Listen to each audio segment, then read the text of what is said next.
Himpunan Mahasiswa Islam Cabang Lokso Mawe Aceh Utara menolak penggusuran warga Melayu di Pulau Rempang Batam, Kepulauan Riau.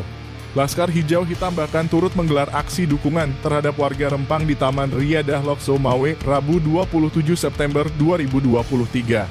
Koordinator aksi Irfan Hakim Ari Siregar menyebutkan kejadian Rempang adalah suatu kezaliman yang dilakukan penguasa. Dia juga mengatakan penguasa tidak bisa memaksa rakyat jika tidak ingin direlokasi. Dalam aksi itu, massa HMI turut menyampaikan 5 tuntutan kepada pemerintah Republik Indonesia. Pertama, menuntut Presiden RI untuk memenuhi hak-hak masyarakat di Pulau Rempang sesuai UU yang berlaku.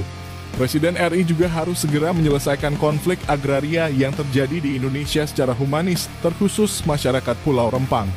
Massa juga mendesak Presiden RI dan Kapolri mencabut status tersangka masyarakat Pulau Rempang yang menuntut hak-haknya dengan dijamin konstitusi dan undang-undang. Selanjutnya, massa meminta Kapolri tidak melakukan tindakan represif terhadap warga Rempang dan meminta Presiden RI untuk bersikap transparan terkait masalah relokasi supaya tidak terjadi ketimpangan sosial.